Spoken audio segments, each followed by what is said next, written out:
नमस्कार, मैं हूं मनप्रीत और आप देख रहे हैं आपका अपना चैनल वायरल सच। सार्वजनिक स्थानों पर नमाज का मुद्दा मुस्लिम नेता ओवैसी के ट्वीट के बाद एक बार फिर गर्मा गया है। संयुक्त हिंदू संघर्ष समिति के पदाधिकारियों ने शनिवार को एक प्रेस कॉन्फ्रेंस का आयोजन करते हुए कहा कि अब ये मामला किसी जिला व प्रदेश का न होकर पूरे देश का बन गया है। वहीं संयुक्त हिंदू संघर्ष समिति के पदाधिकारियों ने ये भी कहा कि किसी भी सूरत में किसी एक संप्रदाय के लोगों को जमीन जिहाद नहीं करने दिया जाएगा।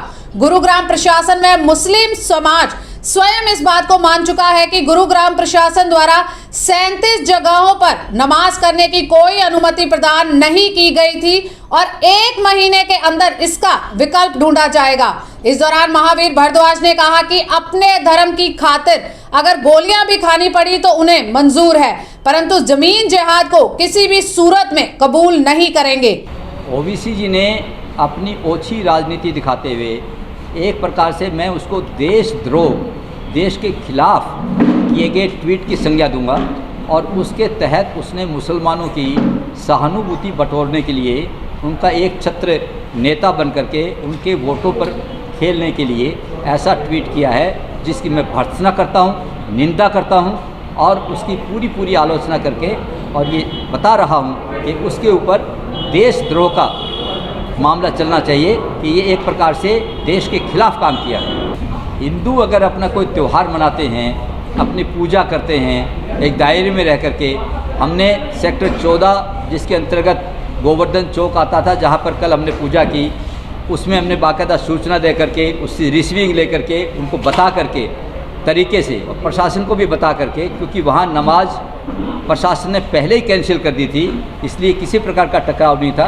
हम अगर पूजा करते हैं तो वो मुसलमानों के खिलाफ कैसे हो जाती है मैं समझता नहीं, और मुसलमान भी इसको खिलाफ नहीं मानते।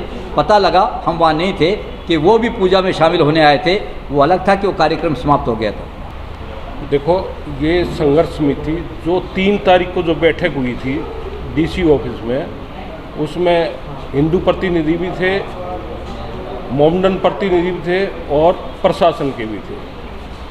उसमें जो हिंदू प्रतिनिधियों की तरफ से था कि 37 जगह जो आपने अलॉटेड बताई है, जो बार बार ये कहते हो ये अलॉट हुई है, उस पर ये फैसला था। प्रशासन ने भी ये माना कि ये अलॉटेड नहीं थी और मुसलमानों ने भी ये माना था ये अलॉटेड नहीं थी, ये झूठ था, फ्रेब था, धोखा था। और उनमें से एक अराफात नाम का एक मेंबर था मुसलमानों का, उसने तो यहाँ तक भी कहा जहाँ झूठ का स्थान था, जहाँ धोखा था, जहाँ बंदूक के नोक के साए पे जो नमाज होती थी वो हमारा खुदा कबूल नहीं करता। ये अगर ये ऐसी बात थी तो हमें धोखे में रखा गया, मुसलमान नेताओं की तरफ से हमें धोखा दिया गया। ये बिल्कुल गलत था, ये स्पष्ट उसने कहा। और दोनों ने, प्रशासन ने भी मोमडन ने भी, ये बिल्कुल माना कि भाई अब तक ये बिल्कुल जो धोखे की वो थी, कोई हमने वो नहीं दे रखी थी। समिति कोई चिन्हित नहीं करेगी, कहीं भी खुले में नमाज सार्वजनिक स्थान पे नहीं होगी। ये प्रशासन ने मान लिया और उन्होंने भी मान लिया। अब वो जहाँ मर्जी करें, अपनी मस्जिद में करें, ईदगाह में करें, अपने कहीं घरों में करें, अपनी जगह पे करें, वो सार्वजनिक स्थान पे कहीं नहीं करेंगे। ये उन्होंने मान लिया, प्रशासन ने मान लिया। ओवैसी जैसा व्यक्ति, ना ये व्यक्ति मुसलमानों का रक्षक है, ना ये हितैषी है, ना ये हमारे भारतवर्ष का हितैषी है। और मैं आपके माध्यम से ओवैसी को इस बात बड़े अच्छे तरीके से समझा देना चाहता हूँ कि वो जो मुस्लिम और हिंदू समाज के बीच में नफरत पैदा करने का काम कर रहे हैं, वो ज़्यादा दिन चलने वाला नहीं है।